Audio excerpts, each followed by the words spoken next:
My name is Ashley Tolliver, and I was 36 years old the day my father told me a boat came first. I was standing in my parents' kitchen on a Tuesday night in September, leaning on a cane, asking for $3,500 to keep an infection in my left leg from eating the bone. I had a payment plan written out by hand, with interest. My father looked out the window toward the gravel and said, "We just bought a boat." My mom kept wiping the same spot on the table and said a limp would teach me responsibility. My sister was on speaker from Mansfield, and she laughed, and she said I'd manage, because I always manage. Then headlights came up the driveway. My brother got out of a truck with an empty bed, handed me an envelope with $500 in it, and told me he'd sold all his tools. What none of us knew, standing in that kitchen, was that the paper had already been signed 3 months earlier.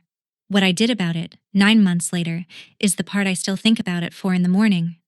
This is where we sit with the quiet betrayals that happen inside families, the ones nobody posts about, the ones that take years to surface and one afternoon to undo.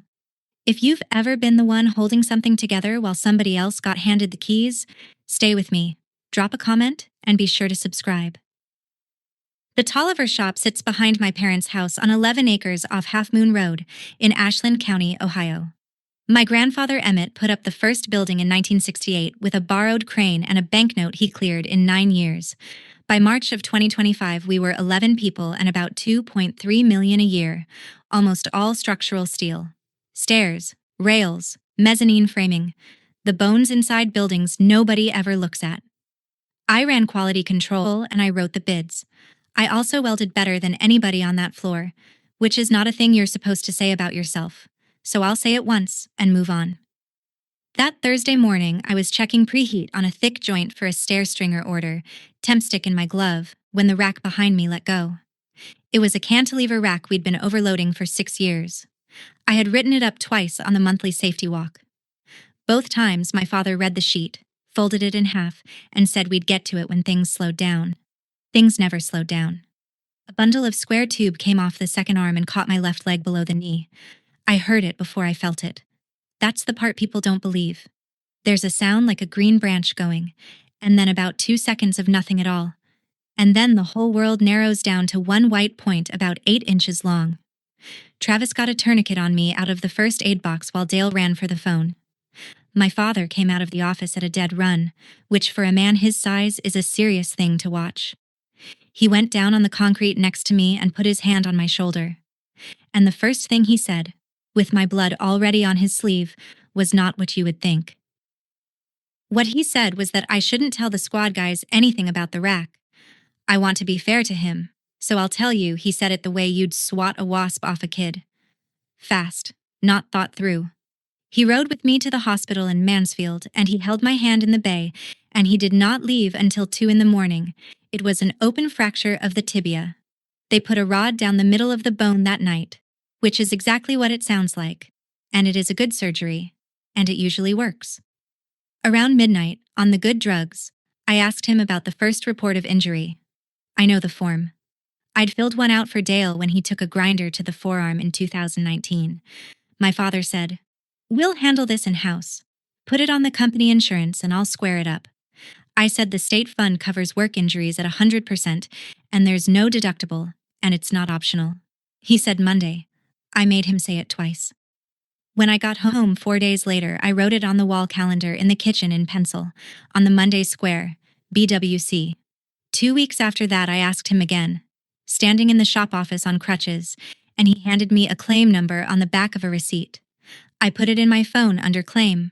I want you to understand something before we go on, because people always ask. I saw it. I asked. I wrote it down.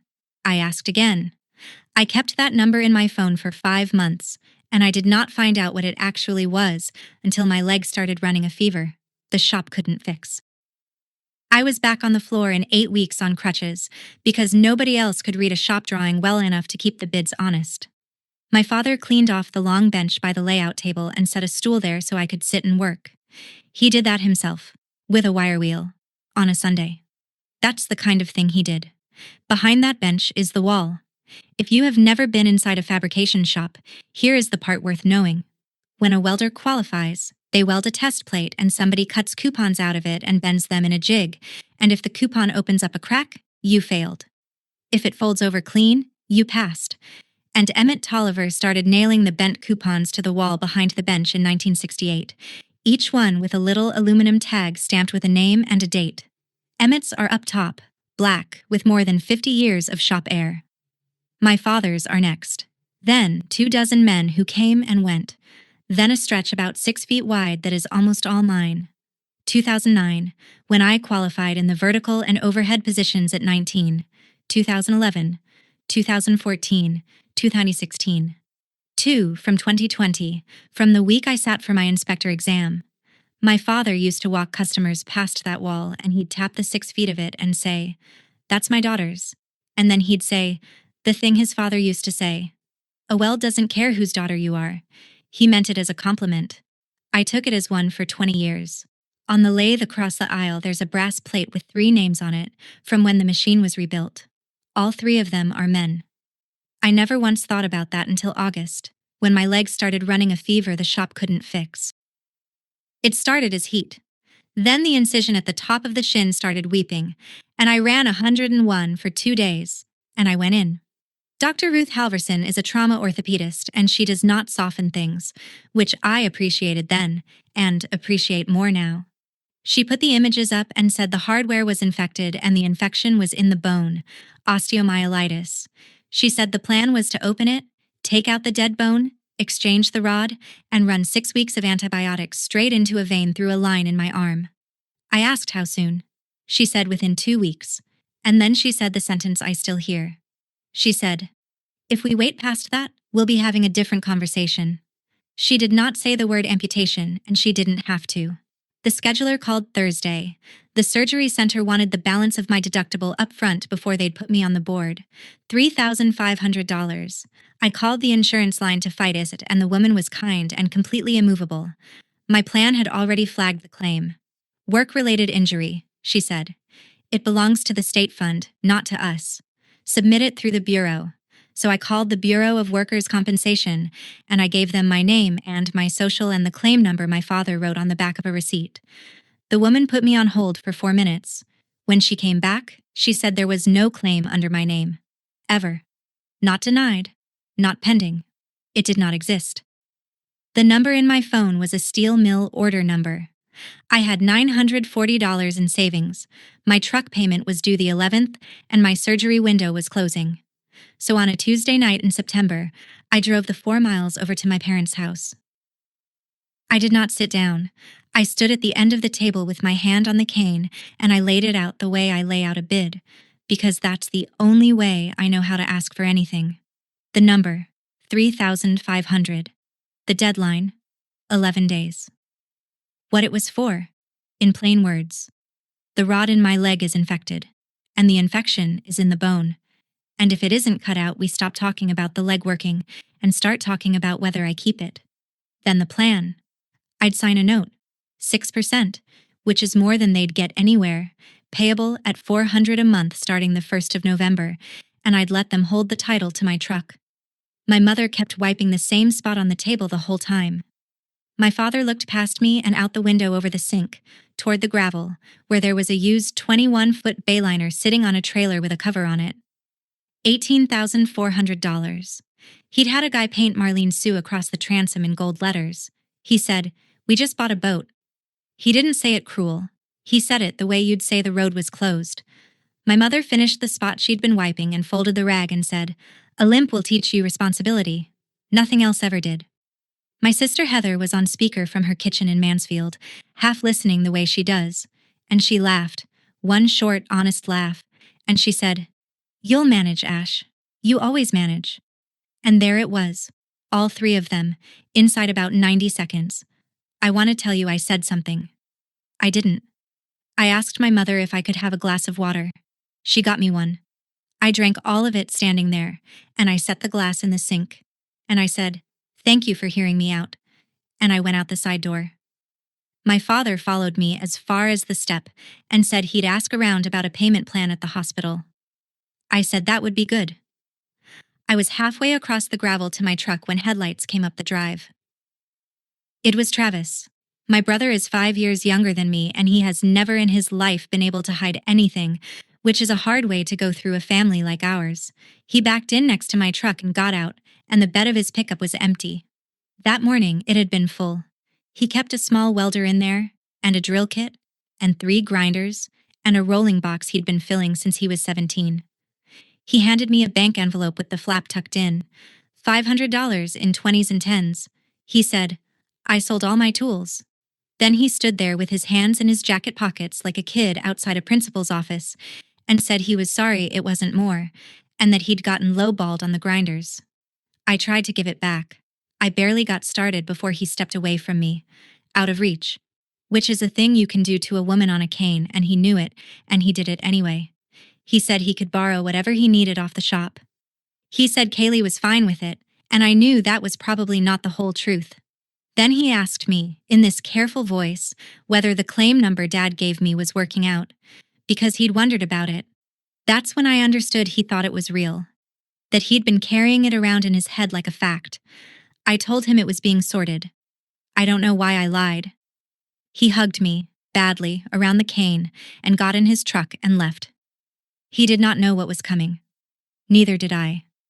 But I had a machine, and I had a number to hit. And 11 days. Here is what I had that was mine: a Miller engine drive on a 16-foot tandem trailer, a full torch outfit, 400 feet of leads, a bottle rack, a chop saw, and a job box with about 9 years of Saturdays in it. I bought all of it with side work, cash, one piece at a time, starting the year I turned 27. It sat under a carport at my rental on Half Moon Road, and I ran it on weekends doing handrail and gate work for people who found me by word of mouth. That rig was the only reason I could ever have walked out of my family's shop and eaten. It was my back door. I put it on the classifieds Wednesday night with 6 photos and no story, because nobody buys a machine off a sad post. A man named Chuck Vandiver drove down from Sullivan on Friday morning. He was 60 and he walked around the trailer twice without saying anything, and he ran the machine for 11 minutes and shut it off. He offered $2,900. It was worth more, and we both knew it, and I said yes before the sentence was finished. While he was hooking up, he looked at my cane and at the fresh dressing above my sock, and he said one thing. He said, "You know what you're selling, right?" I told him I did. $2,900 plus Travis's $500, plus $100 I had in an envelope from my tax refund for new brake pads. $3,500. I paid the surgery center Friday afternoon over the phone. The soonest board slot they had was October 15th. Dr. Halverson had wanted me open 5 weeks before that. That 5 weeks is the reason I walk the way I walk now, and I have made my peace with knowing exactly who to hand the bill to. They opened me on the 15th, and it went longer than planned, and that's never a sentence you want repeated back to you in recovery. Halverson took out more dead bone than the images suggested. She swapped the rod, packed the space, closed me over a drain, and then a nurse ran a line up the vein in my right arm until the tip sat near my heart, and that line stayed in me for 6 weeks. Twice a day I hung a bag, flushed the port, and ran the antibiotic. I timed it with the same little countdown timer I use on the floor to hold interpass temperature, which struck me as funny around day 9 and stopped being funny around day 20. My dog Rooster is 13 and mostly deaf, and he lay against the recliner for 6 weeks, like it was a job he'd been assigned. My mother came twice. Both times she brought a devotional book, and both times she asked whether I'd been praying about my attitude. My father did not come, but he had Travis put $40 of gas in my truck every Friday for 3 months, without a word. Which is how that man says almost everything he's ever meant, and the whole time, I did the bids. Nobody asked me to. There was nobody else who could read a spec and price a stair tower, so I sat in that recliner with a laptop on a pillow, and I quoted work, and I chased submittals, and I released material. The shop billed $112,000 that October. Every one of those numbers came out of a recliner on Half Moon Road, and I want to be honest with you about why I did it. I thought I was making a deposit. Heather came once, in November, with a chicken and rice casserole in a foil pan and a coupon for the pan back. She's 39, and she runs the front office of a dental practice in Mansfield, and she is not a bad person, which I need you to hold on to, because what she said was worse for being kind. She sat on the arm of the couch for 22 minutes with her coat still on. She looked at the PICC line and made a face and looked away. Then she said, "You should have gotten out when I did. Dad was never going to hand that place to you." She said it gently, the way you'd tell someone their dog is old. I asked her, "Hand it to who then?" And my sister did this small shrug. Not a mean one. The kind of shrug you give when somebody asks why the county doesn't plow your road until Thursday. Then she changed the subject to her son's travel baseball and left at 6 because of traffic. I sat there after with the pan on my lap, still warm on the bottom, and I ran that shrug back about 40 times.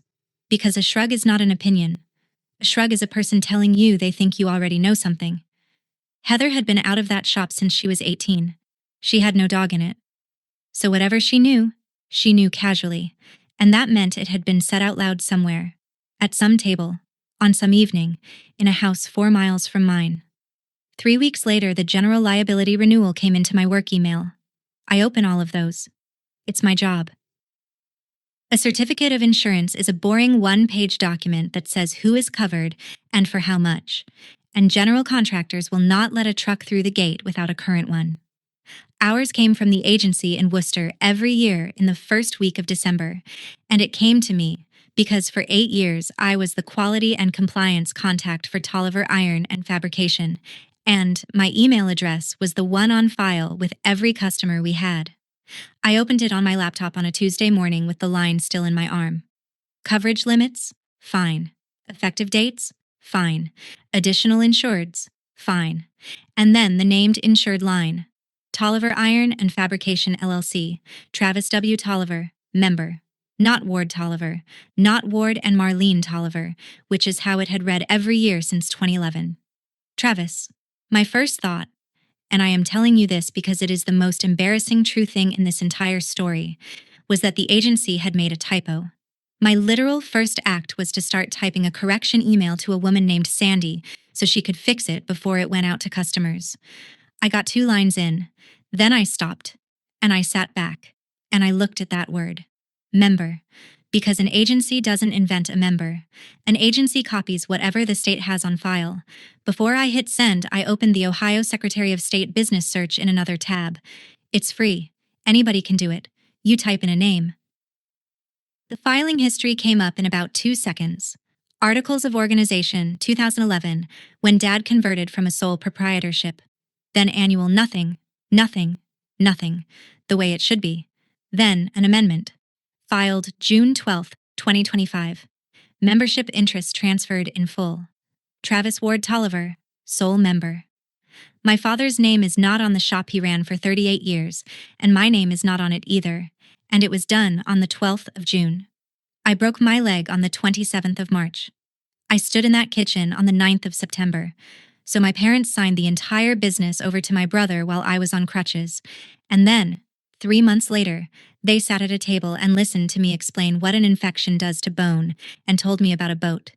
I did not cry, and I'm not going to pretend I did something dramatic. I sat in a recliner with a laptop, and I read the filing 4 times to make sure I understood the columns. Then I got up, hopped to the printer in the spare room, and printed it. Not for evidence. There was no case. I printed it because I needed to hold it, the way you need to hold a bill after somebody tells you the amount over the phone.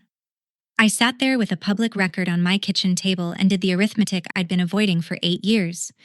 If you've ever done that math, the one where you add up everything you gave and realized nobody else was keeping the same ledger, then you already know what my hands felt like.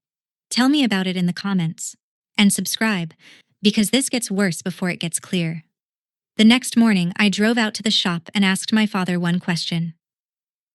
The shop office smells like burnt coffee and cutting oil, and it has smelled that way since I was 12 years old. He was at the desk with the radio on low. I didn't work up to it. I said the date out loud, June 12th, and I asked him why he never told me. He didn't deny it, and he didn't ask how I found out, and both of those things told me he'd been carrying it around waiting. He turned the radio off. Then he opened the bottom drawer of the desk, the one that sticks, and took out a piece of flat bar about 4 inches long with numbers stamped into it. His hands are the size of dinner plates, and they were not steady. He said his father made that tag in 1989 when they retooled the big lathe, And he said Emmett let him stamp the last two numbers, and that was the only time in 22 years his father let him touch that machine while a customer was in the building. He said he waited for Emmett to hand him the shop his whole life. He said it came 3 weeks after the funeral, through a lawyer in Ashland, in a manila envelope with a form to sign. He said, "I wasn't going to make Travis wait like that." And I said, "Quiet, because we were still just 2 people in a small room. What about me, Dad?" He put the tag back in the drawer and pushed it shut with the heel of his hand. And then he said the thing that I have turned over more times than any other sentence in my life. He said, "A shop goes to a son. That's not me, Ash. That's just how it is." He wasn't angry. He wasn't ashamed. He said it the way you'd read a gauge. And that was when I understood that he thought he was being kind to everybody, including me, and that no argument I made was going to reach a man who believed he was describing the weather. I said, "Okay." I went out onto the floor, and I stood in front of that wall for a long time. There was a stack of empty plastic milk crates by the consumables cage. I took one. Then I went back to the bench and I started taking my coupons off the wall. You have to work a nail out of oak that's been there since before you were born, and my hands were shaking, and my leg was bad. So it took a while. Each one made a flat clack when it hit the bottom of the crate, then a duller sound as they stacked.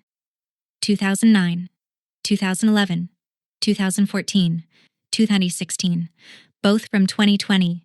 Every bent piece of steel with an aluminum tag that had A. Tolliver stamped on it went into that crate, and nothing else did. I did not touch Emmett's. I did not touch my father's. I did not touch a single coupon belonging to a man who'd worked there for 6 months in 1994 and quit over a paycheck. I only took mine. Dale stopped his grinder. Marty came out from behind the shear. Nobody said a word to me. 3 grown men stood there and watched a woman on a cane pull nails out of a wall, and not one of them asked what I was doing, because everybody in that building already knew and had known since June. I carried the crate out to my truck and set it on the passenger seat. And driving home, I thought about my grandfather's line, the one my father tapped that wall and said for 20 years. "A well doesn't care whose daughter you are." He always stopped there. That's where the pride is.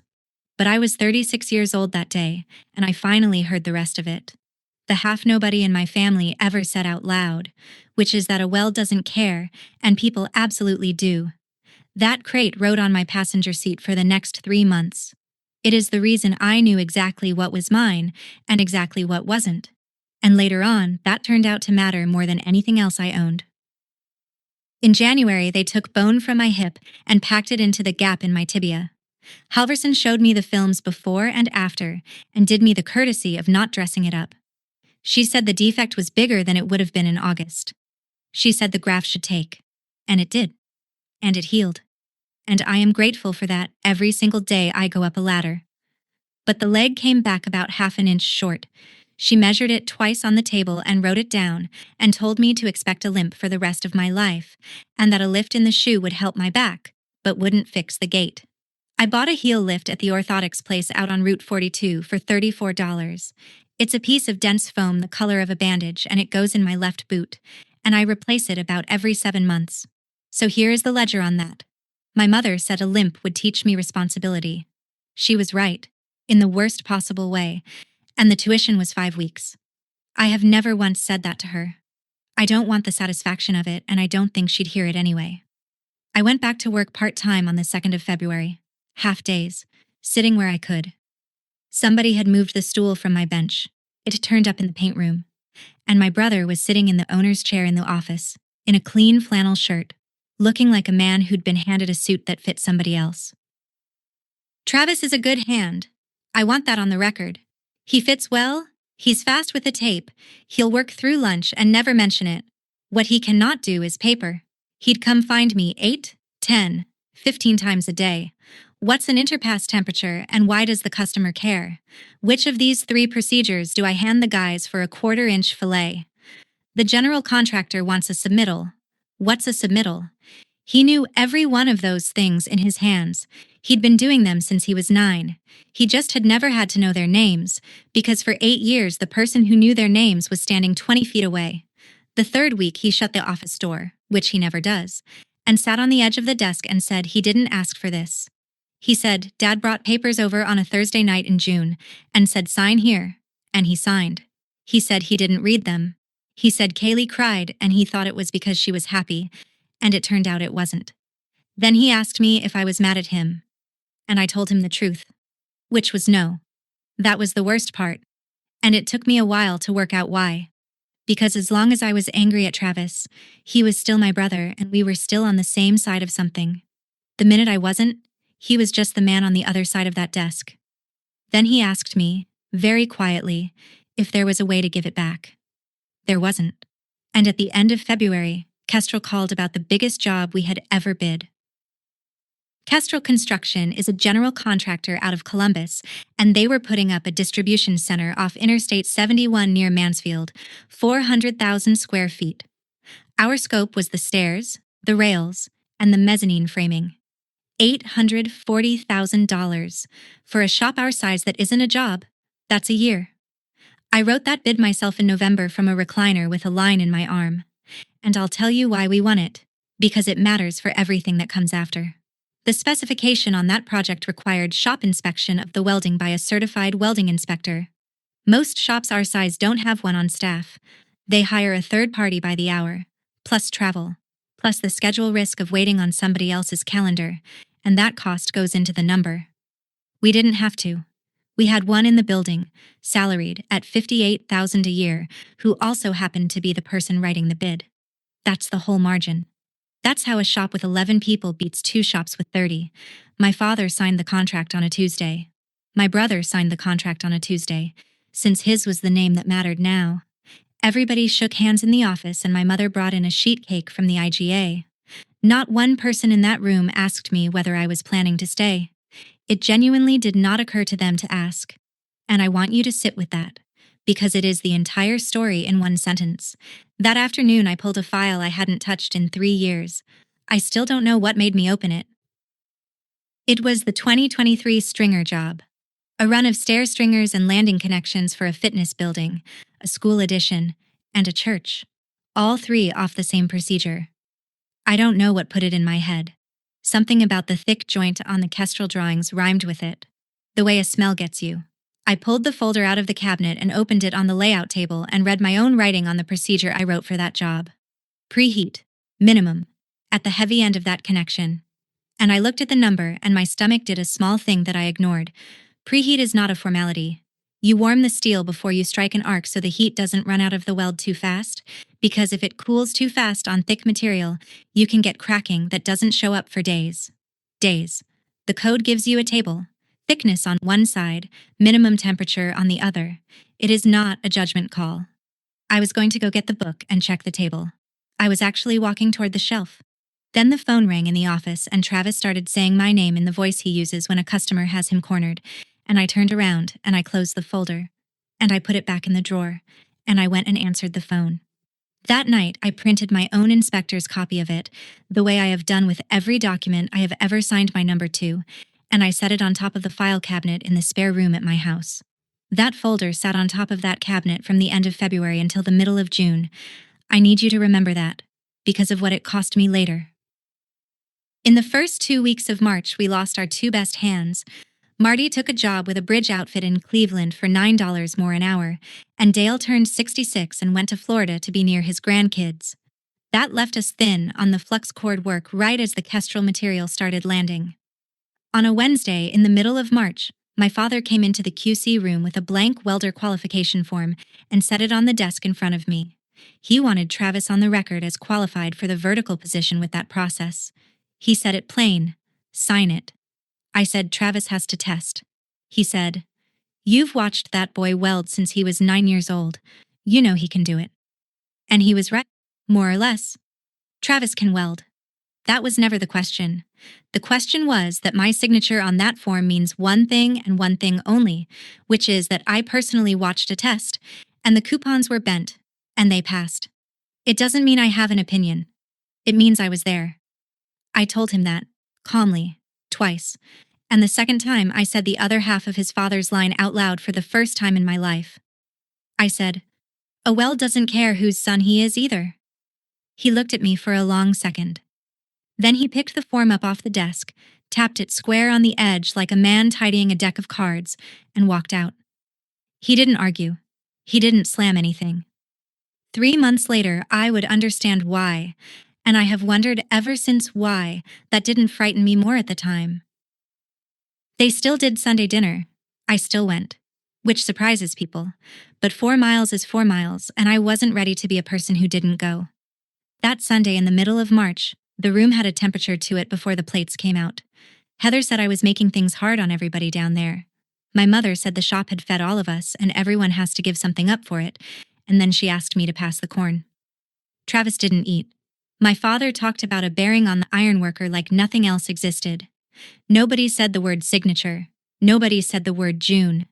They had a way of talking around a thing that was so practiced it was almost beautiful, like watching a guy tig a bead without looking at his hands.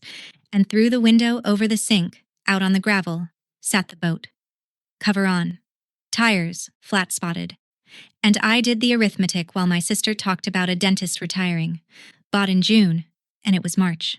9 months. There is a lake 20 minutes from that house. In 11 months, that boat had not been in the water one time, not once. It wasn't for the water. I've thought about that a lot since.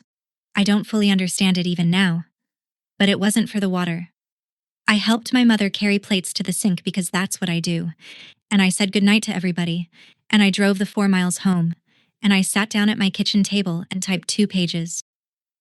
That Monday morning, the 16th of March, I handed my brother a resignation letter with 30 days' notice because he was the owner, and that's who you hand it to. Then I handed my father the 2 pages.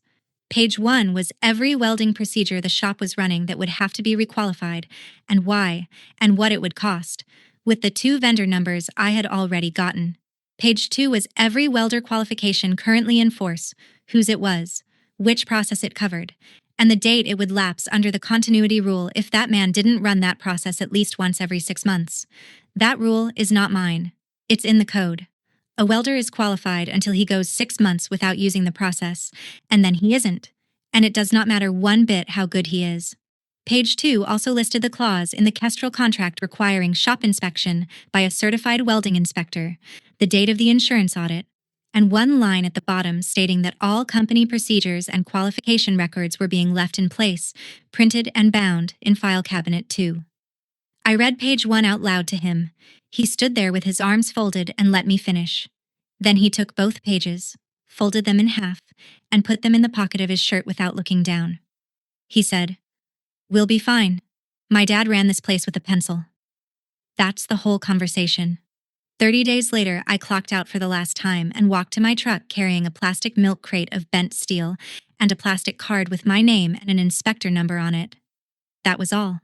Everything else in that building belonged to Tolliver Iron and Fabrication, and I left every bit of it, squared up, labeled, and in order. People hear this part and expect there to be more. There isn't. That was enough. The day after my last shift, I wrote 2 more letters.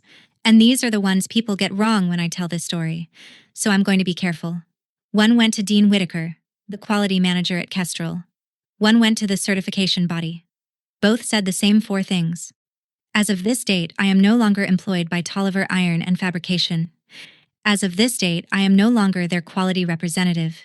Any inspection record dated after this carries no signature of mine. Please update your file. No complaint. No accusation. Not one sentence about my father or my brother or a boat. I did not call OSHA.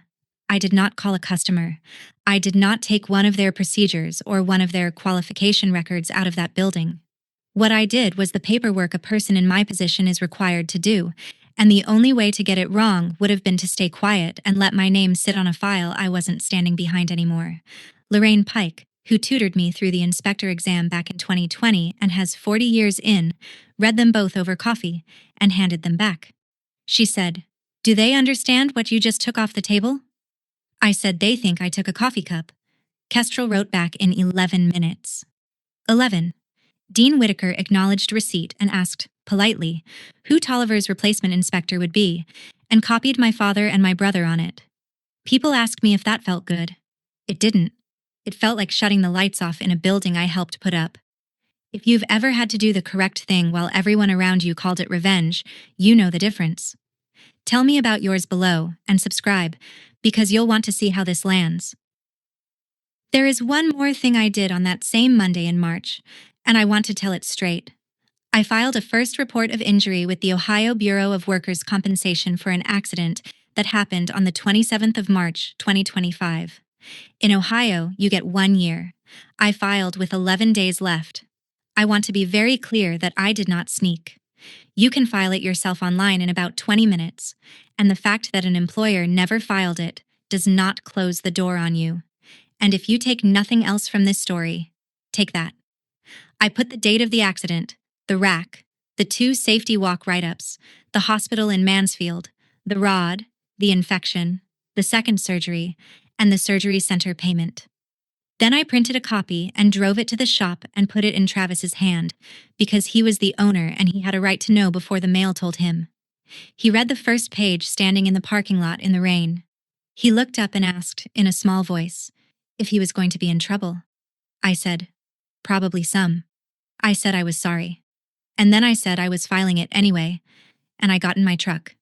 It was the first time in my life I ever asked for something for myself without asking permission first, and I was 36 years old, and my hands shook the whole way home.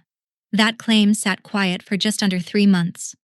Then it met an inspector coming the other way.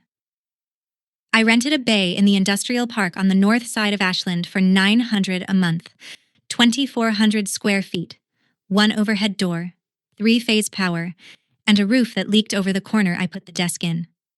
I had no rig. I'd sold it. I financed a welder, borrowed a plasma cutter off Lorraine, bought a used bandsaw at an auction in Worcester for $600, and registered a name, Half Moon Fabrication. The first month I fixed a fire escape, built a bakery rack, and rebuilt a plow blade. In May, I picked up the first real one, handrail, guardrail, and 2 stair runs for the Perrysville School Edition. $61,000. 8 months of revenue in a single contract, and I signed it at that leaky desk with a space heater running in May because the slab was still cold. Meanwhile, 4 miles the other direction, I heard things. Not from family. From suppliers, from a guy at the gas station, from Lorraine. Tolliver had called 2 third-party inspection outfits. The first quoted hourly plus mileage and had a 6-week backlog. The second said they would not sign anything until every welder in the building retested, because no inspector alive puts his number on records somebody else kept. My father called them both a bunch of highway robbers. And then he told Travis to keep running the Kestrel work, because the schedule was the schedule, and they'd square the paper up after. On the 9th of June, at about 10 in the morning, a mezzanine landing at that job let go. They were setting the second-level landing with a boom lift. The connection at the beam let go while 2 men were on it. One of them caught the handrail post going down. The other was Ruben Ortiz, 34, an ironworker with the erection contractor, and he fell about 12 feet onto a bare slab and broke his pelvis in 3 places. He has a wife named Nadia and 2 kids, 7 and 4. He was in the hospital in Columbus for 9 days and had 2 surgeries and did not work again for 9 months. He lived, and I have thanked whatever there is to thank for that more times than I can count. I heard about it at 4 in the afternoon from Lorraine, who heard it from a man she inspects for. Nobody in my family called me, not that day, and not the next. And I need to tell you the honest thing about what I felt in my truck in that parking lot, because if I clean it up, you won't believe the rest. I did not feel vindicated. I did not feel anything like right. I sat there for 20 minutes with the engine off trying to remember exactly what I had put on page 2. Which qualification? Which date? Whether I had written the lapse date for the vertical flux cord process or only listed the process. I could not remember, and it was making me sick, because somewhere in a shirt pocket or a drawer or a truck door was a piece of paper I wrote, and a man had just fallen 12 feet. 4 days later, a man I had met exactly twice called my cell phone. Dean Whitaker is 47 and talks like a man reading a checklist to himself. He said OSHA had been on site since Wednesday. He said the surety was asking questions, the carrier was asking questions, and the owner's engineer had ordered every Tolliver connection on that building opened up and looked at. Then he got to it. Kestrel needed a certified inspector to review and close out the weld records for the entire package, and the last set of inspection records in that file that carried an actual signature carried mine. Everything after the middle of April had a blank in that box. He was not accusing me of anything, and he said so twice, which is more than most men would bother with. He asked whether I would make my records available and answer questions. I said yes before he finished asking. Then he was quiet for a second and said something I've kept. He said, "Miss Tolliver, you're the only person in this file who wrote down what was going to happen before it happened." I asked if he'd seen the 2 pages. He said no. He'd seen my resignation letter to him and the notice about my inspection authority, and the dates on those had already told him most of it. I hung up and stood in my leaky bay with my hand on the desk. 2 hours later, my father's truck came up my driveway on Half Moon Road for the first time in 5 years. He didn't come inside. He stood on the gravel by the tailgate with his cap in his hand, and he had gotten old in 5 months in a way that men his size do all at once. My mother sat in the passenger seat of the truck with the window up. Travis stood by the back door, and he wouldn't look at me. My father said the welds were fine. He said Travis has better hands than any man he ever hired. He said the problem was paper, only paper, and that a piece of paper never held a beam up in its life.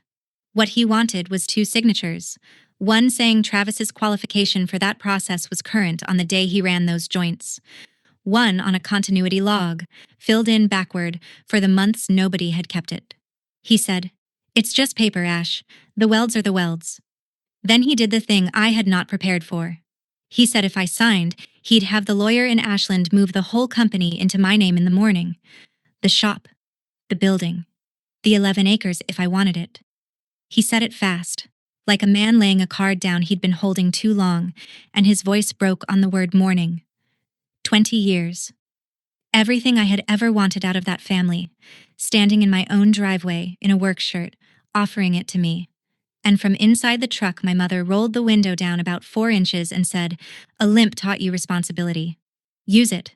Travis said, "Don't, Ash." Just that, said to the ground. I told my father I would give him an answer in the morning. He said that was fair. He put his cap back on and they left, and I stood there until the dust settled on the gravel. Then I went inside and took a file folder down off the top of a cabinet. I only meant to check Travis. Pull the dates, confirm the lapse, be sure before I told my father no. But I have never in my life been able to start a review in the middle, so I started at the beginning, in 2023, and I got the code book down off the shelf. Here's what I found. The procedure I wrote for that stringer job called for a minimum preheat at the heavy end of the connection. The material there was 1.75 inches thick. The table in the code says what the minimum is for that thickness and that steel, and my number was under it. Not by a hair. Under it. I wrote that procedure. I approved that procedure.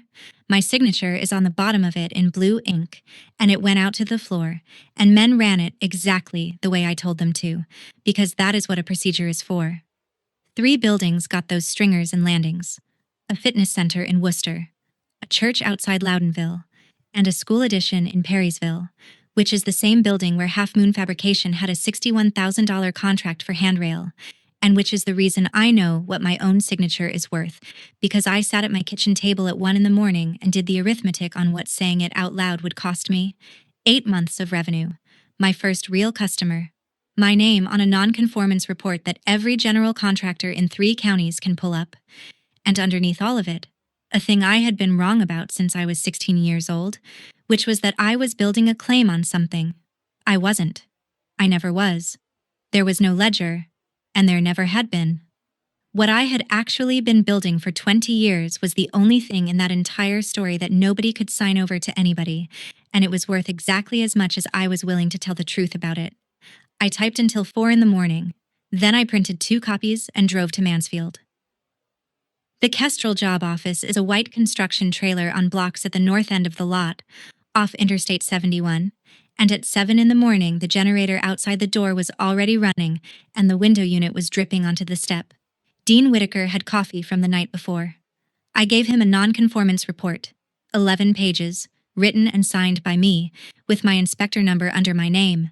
Page 1, Item 1, was not my brother. Page 1, Item 1 was a preheat deficiency in a welding procedure specification written and approved by Ashley Tolliver in March of 2023, the affected material thickness, the code minimum, the number I had actually called for, the 3 buildings that received product made to it, and a recommendation for ultrasonic examination of every connection in that lot, including on a building where I currently held a contract. Page 4 was the 2026 material. The lapse date of the vertical flux cord qualification. The dates the landing connections were welded, which fell after it. The recommendation to cut out and replace every one of those connections. Whitaker read page 1. Then he read it again. He put the report flat on the table and looked up at me and asked if I understood what item 1 was going to do to my own company. I said I did. He asked why I hadn't just put it in an appendix. I said because it isn't an appendix. And that was it. That was the whole moment. There was no crowd. Just a generator running and a window unit dripping and a man in a hard hat reading. My father came in about 9 minutes later. Travis had told him where I went, and I'll never be sure if that was a betrayal or a favor. He picked the report up off the table and got 2 pages in, and then he lost it, in a tin box 8 feet wide, in front of a general contractor's quality manager. He said I had just killed my mother's house. He said his father's name went on that building in 1968. He said I could have fixed all of it with a pen. And then he pulled the 2 pages I gave him in June out of his shirt pocket, still folded in half, and shook them at me. 3 months in that pocket. Still folded. He had never once opened them. I did not raise my voice. I said, "You never read it." I said, "Ruben Ortiz has 2 kids." And I said, "A weld doesn't care whose daughter I am. You told me that." My father was the one who turned around and walked out. 10 days later, the Perrysville School Board suspended my contract pending the ultrasonic results. That is not a criticism of them. It's exactly what I would have done, and it is exactly what I recommended in writing. I had already ordered material. I gave back the deposit, ate the restocking, sold the used bandsaw I'd bought in Worcester, and went back to fixing fire escapes. 6 weeks later, the results came in on all 3 buildings. 2 connections at the church needed repair. Everything else passed. Nobody was ever in danger in Perrysville, and I could have gone the rest of my life without knowing that and slept fine, right up until I couldn't. The contract came back in October, at a lower number, because 8 months had moved. My name is on a non-conformance report that anyone in the industry can pull, and it will be there as long as those buildings stand. Here's the part I didn't expect. 2 general contractors called me that fall because of it. One was a company in Worcester I'd never bid to. The other was Dean Whitaker. Here is what happened to the shop, and I'm going to give it to you flat, because there is nothing in this list I enjoy. OSHA cited Tolliver Iron and Fabrication for permitting welding on code work by a welder without current qualification and for injury record-keeping violations, with proposed penalties around $74,000, later negotiated down. The workers' comp audit that came off my claim turned up an injury from March of 2025 that had medical bills attached and no report on file, which is its own violation, and the shop's premium rating went into a hole it was never going to climb out of. My claim was allowed. They paid my surgery center money back, all $3,500 of it, in a check that arrived on a Tuesday and sat on my counter for 2 days because I couldn't decide how to feel about it. The surety pulled the bonding line, and a fabricator without a bond can't bid anything big, and big was all they had left. Kestrel terminated for cause, held the unpaid balance, and backcharged the cost of cutting out and replacing the mezzanine connections. The shop closed the 2nd week of September. 11 people lost their jobs, including a 19-year-old named Cody, who had been there 4 months and had done absolutely nothing to anybody. I am not going to sit here and tell you that part was fine. My father sold the building and the equipment to an overhead door company out of Worcester. The Bayliner sold in July. It had never been in the water, not one time. Ruben Ortiz's claim got filed correctly, which it might not have been, and he was back on light duty by spring. Travis works at a truck body shop out on Route 250 now, hourly, and this past spring he tested for the vertical position at a third-party center in Columbus with an inspector he'd never met, and he passed on the first plate. He sent me a picture of the card. Nobody has apologized. My mother has never once mentioned my leg. My father has not called. And customers still ring my shop phone and say, "Yeah, Can I talk to the welder? And I still say, speaking, 2 or 3 times a week, and I expect I will be saying it when I'm 60. That part didn't change, and I don't think it's going to. What changed is smaller than that, and it's mine. Half Moon Fabrication is 2 people now, and the welder is paid off. And we did 7 code jobs in 2026. 6 of them came from men who had read that non-conformance report with my name on page 1. On Saturdays, my niece Ren sweeps my shop for $10 and a pop. She's 11, she's Travis's, and she has her grandfather's hands, which I have decided not to say out loud to anybody. Last Saturday, she stopped in front of the wall behind the bench, where I've nailed up the coupons out of that milk crate, plus 1 new tag from this year. She asked when she gets to take the test. I didn't make her a promise. I handed her a piece of scrap and a hammer, and I told her what a coupon has to do when you bend it, that it has to fold over and stay shut, and that if it opens up, you failed, and it doesn't matter one bit whose kid you are. I spent 20 years building what I thought was a claim on something, and it turned out I'd been building the only thing nobody can sign away. And the day I put my own name on the worst mistake I ever made was the day I stopped needing anyone in that family to hand me anything at all. That's my story. A rack nobody replaced, a form nobody filed, a boat that never touched water. If you got hurt at work and somebody told you they'd handle it in-house, go look up your claim number this week. Don't take their word for it. And if you know a woman who's been holding something together for people who never wrote her name down anywhere, send this to her. Drop a comment, hit subscribe, and I'll see you in the next one.